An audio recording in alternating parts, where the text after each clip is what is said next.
बिस्मिल्लाहिर्रहमानिर्रहीम अस्सलाम वालेकुम। इस वीडियो में हम बात करने वाले हैं एक्सरसाइज 11.2 के क्वेश्चन नंबर 4, 5, 6 की। क्योंकि ये मल्टीपल बार ग्राफ के बारे में है तो हम सबसे पहले उसकी डेफिनेशन देख लेते हैं। Graph that show the confirmation data through multiple bars, यानी कि क्या होगा, इसमें मल्टीपल्स बार होंगे, यानी कि एक से ज़्यादा बार्स होंगे। जो हमने इससे पहले वाली वीडियो में बात की थी वो बार ग्राफ की थी, वो सिंपल बार ग्राफ था। ये क्या है, मल्टीपल बार ग्राफ है। तो इसमें जो है ना एक से ज़्यादा बार्स आप लगाएंगे। On the graph is called multiple bar graph. तो आगे जो है ना क्वेश्चन सॉल्व करने से आपको इसकी जो है ना फुल पता चल जाएगा कि कैसे मल्टीपल बार ग्राफ है।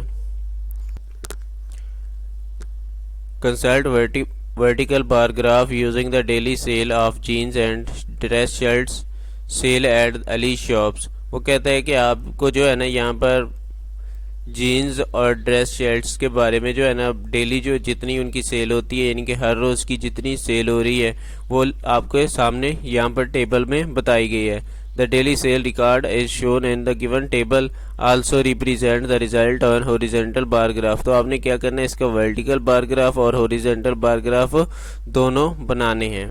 तो सबसे पहले देखिए मंडे को उसकी जितनी जीन्स की या टी शर्ट्स सेल हुई हैं उसने बता दिया, और इसी तरह से ड्रेस शर्ट्स भी बता दिए, यहाँ पर 40 और वहाँ पर 20। इसी तरह से Tuesday, Wednesday, Thursday, Friday, Saturday और संडे। तो हमने क्या करना है, इनका ग्राफ बनाना है, वर्टिकली भी और हॉरिजॉन्टली भी, यानी कि दोनों ग्राफ बनाने हैं। तो ये शुरू में हम इसका वर्टिकल बार ग्राफ बना रहे हैं। ये आपका क्या हो जाएगा, ओरिजिन, यानी कि ये आपका एक्स एक्सेस और ये वाला वाई एक्सेस। अब क्या, क्योंकि हमें जो है ना ज़्यादा से ज़्यादा जो उसने शर्ट्स या टी शर्ट्स बताई हैं वो क्या है 85 हैं। तो मैंने यहाँ पर जो है ना 9 लाइंस लगा ली हैं, और जो इनके दरमियान डिफरेंस ले रहा हूँ वो क्या ले रहा हूँ 10 का, यानी कि 10, 20, 30, 40, 50, 60, 70, सॉरी ये 80 और ऊपर 90 आ जाएगा। आपने सेम इसी तरह से ये नंबर्स ऑफ शर्ट्स लिख लें या नंबर्स ही लिख लें तो भी काफ़ी है। और यहाँ नीचे आपने डेज के नेम लिखने हैं। यहाँ पर उसने देखे स्टार्ट में क्या आ रहा है, मंडे, तो मैं खाली यहाँ पर एम लिख देता हूँ मंडे के लिए। ट्यूसडे, आप कंप्लीट नेम लिखें तो ज़्यादा बेहतर है। उसके बाद पे से टी, यानी कि थर्सडे, फ्राइडे, और यहाँ एस सैटरडे, ऐसे डाल देते हैं, और ये संडे आपका आ जाएगा यहाँ पर। तो अब देखिए सबसे पहले जो है ना आपने 2 कलर के यहाँ पर बार बनाने हैं। तो देखिए सबसे पहले मैं जो है ना यहाँ पर जो टी शर्ट्स के लिए है, और ये आपने लिखना भी है कि जो है ना मैं टी शर्ट्स के लिए ये वाला कलर यूज़ कर रहा हूँ, और जो ड्रेस शर्ट है उसके लिए ये वाला।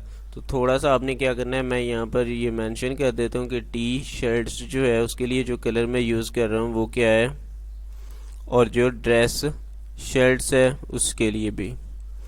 तो नीचे ताकि जो है ना बार जो आपका ग्राफ है वो ज़रा वजाहत के साथ। तो मैंने ये वाला कलर टी शर्ट्स के लिए, और जो बार शर्ट्स है उसके लिए, सॉरी ड्रेस शर्ट्स है उसके लिए मैं ये वाला कलर इस्तेमाल करूँगा। इससे वजाहत हो जाती है कि आपका ग्राफ जो है ना इंफॉर्मेशन कंप्लीट प्रोवाइड करता है। तो देखिए सबसे पहले मैं टी शर्ट्स के लिए 40 है आपके पास, तो यहाँ से आपने स्टार्ट करना है मंडे से, और ये बार आपने 40 तक लेकर जाना है। सॉरी थोड़ा कुछ इस तरह से। अब देखिए जो आपके पास उसके बाद ड्रेस शर्ट्स आ रही थी वो 20 है, तो आपने इसके लिए जो है ना थोड़ा सा कलर चेंज करके यहाँ ये अपना 20 तक हम लगा लेंगे एक बार। इसी तरह से फिर नेक्स्ट देखें तो आपके पास जो डे है नेक्स्ट डे उसमें 60 है टी शर्ट्स, तो टी शर्ट्स के लिए आपने ये अपनी लाइन को 60 तक इंक्रीज़ करना है। और इसी तरह से जो है ना 25 आ रहा है तो वो 30 और 20 के दरमियान में आएगा, तो आपने कलर दूसरे कलर को यहाँ तक लेकर आ जाना है। ये 25 आपका आ जाएगा यहाँ तक। उसके बाद देखिए 35 आ रहा है, तो आपने जो टी शर्ट्स हैं वो 35, तो 35 ही आपका 30 और 40 के दरमियान में होगा। तो आपने क्या करना है, इसे वहाँ तक इंक्रीज कर लेना है। ये यहाँ कहीं आपका आ जाएगा क्योंकि बिल्कुल इनके दरमियान में। और साथ आपकी जो ड्रेस शर्ट्स है वो क्या आ रही है 20, तो आपने इसे 20 तक इंक्रीज कर लेना है कुछ इस तरह से। ठीक है, तो सेम जो है ना बाकी भी आपने इसी तरह से सॉल्व कर लेने हैं। ये आपका था वर्टिकल बार ग्राफ। आपने हॉरिजॉन्टल बार ग्राफ बनाना है तो आप क्या करेंगे, ये जो डेज हैं इन्हें जो है ना इस तरफ ले जाएंगे इस साइड पे, और ये जो आपके नंबर्स ऑफ शर्ट्स जितने भी सेल हुए हैं वो आपने क्या करना है इस साइड पे लिखने हैं। और फिर देखेंगे कि मंडे वाले दिन है, फॉर एग्जांपल आपके मंडे वाले दिन जिस तरह से 40 हैं जो टी शर्ट्स हैं, तो आप जो ग्राफ बनाएंगे वो यहाँ से स्टार्ट करेंगे, यानी कि आपने इधर मंडे आपका होगा और इधर कहीं आपका 40 आ रहा होगा यहाँ पर। तो आपने मंडे से इस तरफ अपना बार ग्राफ बना लेना है।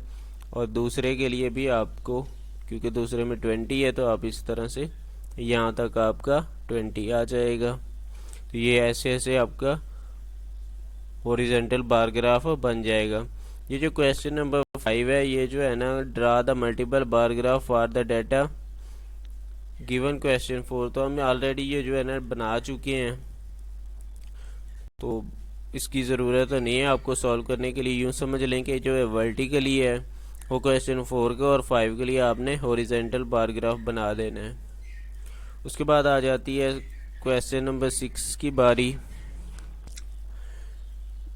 The following bar graph show the sale record of different flavors ice cream of two shops. Read the graph and give the answer of given answers. given questions. आपने क्या करना है, जो ये नीचे ग्राफ दिया गया उसे रीड करना है, पढ़ना है, और जो सामने जो है ना आपको आंसर दिए गए, क्वेश्चन दिए गए, उनके आंसर आप लोगों ने देने हैं। तो देखिए यहाँ पर उसने नंबर्स ऑफ आइसक्रीम सोल्ड वो बता दिया है कि जो है ना कब कितनी आइसक्रीम्स बेची हैं उसने, और साथ इधर फ्लेवर बता दिए हैं, ये मैंगो, आलमंड, कोकोनट, चॉकलेट वगैरह। तो ये जो है ना आपने इस साइड पे नीचे देख सकते हैं। तो सबसे पहले वो क्वेश्चन पूछ रहा है how many mangoes ice cream were sold by shop A, तो वो पूछता है कि जो शॉप ए है। देखिए शॉप ए के लिए जो उसने कलर इस्तेमाल किया है वो आपका थोड़ा सा ऑरेंज टाइप कलर है, और वो पूछ रहा है कि मैंगो आइसक्रीम्स, तो देखो मैंगो वाला आपके पास ये आ रहा है, इधर ये नीचे मैंगो लिखा हुआ है। तो इसके ऊपर आपने देखना है कि शॉप ए का जो कलर है वो क्या है, तो शॉप ए का कलर देखे तो वो जो है ना 80 तक जा रहा है। तो यानी कि उसने कितनी बेची हैं आइसक्रीम्स मैंगो वाली, 80। उसके बाद देखिए नेक्स्ट है which flavour of ice cream do people like most in shop A, तो आपने बताना है कि कौन सी जो है ना फ्लेवर जो है ना लोगों ने ज़्यादा पसंद किया है शॉप ए पर। तो देखिए जो शॉप ए का बार सबसे ज़्यादा बड़ा होगा ना, आपने वो देखना है। तो ये जो बार है वो सबसे बड़ा है, यानी कि 120 वाला। तो 120 ये आपका इसका आंसर आ जाएगा। तो ये वाला फ्लेवर है जो उसकी 120 है, उस फ्लेवर का नाम क्या है, अल मोड, सॉरी। तो जो अलमोंड का फ्लेवर है वो लोगों ने ज़्यादा पसंद किया है। अब इसके बाद तीसरा है find the total numbers of chocolate ice creams sold by shop A and shop A. तो जो चॉकलेट्स की जो है ना थी आइसक्रीम, वो जो है ना शॉप ए और शॉप बी पर दोनों पर जो है ना कितनी सेल हुई है उन दोनों की। तो देखिए सबसे पहले आपने चॉकलेट देखना है। अब चॉकलेट देखे तो जो शॉप ए है उसमें 80 उसने सेल की हैं शॉप ए पे, और जो शॉप बी है उस पर देखो तो वो 60 है। तो दोनों को आप ऐड कर देंगे, 60 और 80 को ऐड करेंगे तो आपके पास क्या आ जाएगा 140, यानी कि 140 उसने चॉकलेट्स बेची हैं दोनों शॉप्स पर। विच शॉप सोल्ड 80 कोकोनट आइसक्रीम। तो आपने बताना है कि किस शॉप ने जो है ना 80 जो है ना कोकोनट्स आइसक्रीम्स बेची हैं। तो देखिए जो शॉप ए है उसका बार 80 तक आ रहा है, और जो शॉप बी है उसका बार आपके पास 100 तक। तो शॉप जो ए होगी उसने 80 बेचे हैं, तो आप क्या लिख देंगे कि शॉप ए।